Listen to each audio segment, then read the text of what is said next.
Welcome to the Genius Factory. Enjoy the video. You need to act now. Open the slide and insert Smartart. Once inserted, choose a layout that fits your content, hierarchy for org charts, process for flows.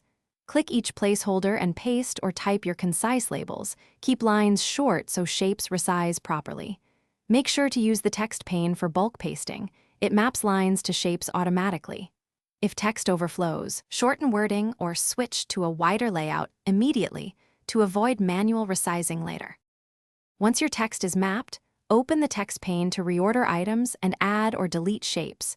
Drag lines or press Enter to create new nodes. Use right-click commands or the Smartart design ribbon to promote or demote levels so relationships read logically. Make sure to apply a consistent font size and color scheme.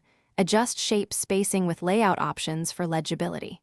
If connectors overlap, change the layout style or spacing rather than nudging shapes individually to keep the To finish, either keep Smartart editable or convert to shapes for pixel-perfect control.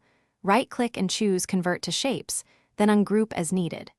Group related elements and use alignment guides to place the graphic on the slide consistently. Once done, preview in slideshow to confirm readability.